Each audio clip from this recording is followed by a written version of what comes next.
एक बार एक लड़की के घर एक आदमी आया।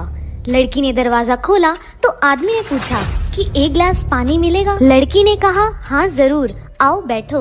आदमी अंदर आया और बैठ गया और जैसे ही लड़की पानी लेकर आई, आदमी ने कहा अरे वाह, इतना बड़ा घर। लड़की बोली हाँ, हम बहुत पैसे वाले हैं। आदमी बोला अरे वाह, इतना महंगा फर्नीचर। लड़की बोली अरे बताया तो, हम बहुत पैसे वाले हैं। आदमी इधर उधर नजर घुमाने लगा और उसकी नजर नोटों के बंडल पर पड़ी और बोला अरे इतने सारे पैसे। लड़की थोड़ा सा हंसी और बोली अरे हम पैसे वाले हैं यार। फिर आदमी ने अपनी जेब से लेटर निकाला और लड़की को दिया। लड़की ने पूछा ये क्या है? आदमी बोला अरे हम इनकम टैक्स वाले।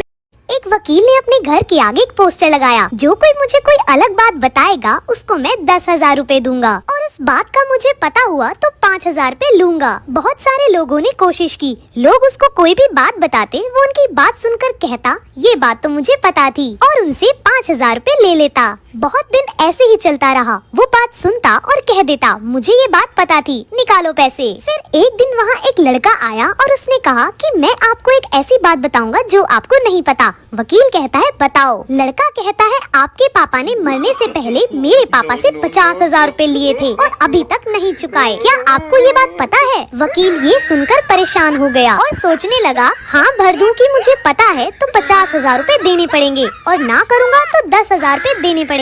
यहाँ तो इस लड़के ने मुझे दोनों जगह ही फंसा दिया। तो दोस्तों, कभी भी खुद को इतना समझदार मत समझो कि दूसरा आपका मजाक उड़ाकर चला जाए। एक रात एक चोर एक घर में घुसा, दरवाजा खोला तो एक बूढ़ी औरत सो रही थी। खटपट की आवाज से उसकी आंखें खुल गईं। चोर घबरा गया, लेकिन बुढ़िया बोली डरो मत बेटा, लगता है किसी मजबूरी के कारण तुम ऐसा काम कर रहे हो। कोई बात नहीं, अलमारी में एक तिजोरी है, उसमें का सारा पैसा और गहना तुम चुपचाप ले जाना, लेकिन पहले मेरे पास आकर बैठो। मैंने अभी अभी एक सपना देखा है, वह सुनकर जरा मुझे उसका मतलब तो बता दो। चोर बुढ़िया की बातों में आ गया और चुपचाप जाकर उसके पास बैठ गया। बुढ़िया ने कहा बेटा, मैंने देखा कि मैं एक जंगल में खो गई हूँ। तभी एक कौवा मेरे पास आया और उसने 3 बार जोर जोर से बोला पिंटू पिंटू पिंटू। बस फिर सपना खत्म हो गया और मेरी आंखें खुल गईं। जरा बताओ इसका क्या मतलब हुआ? चोर सोचने लगा। इतने में बुढ़िया का बेटा पिंटू अपना नाम जोर जोर से सुनकर उठ गया और अंदर आकर चोर को जमकर पीटा। बुढ़िया बोली बस करो, अब मत मारो। चोर बोला नहीं नहीं, मुझे और मारो, ताकि मुझे आगे से याद रहे कि मैं एक चोर हूँ, सपनों का मतलब बताने वाला नहीं।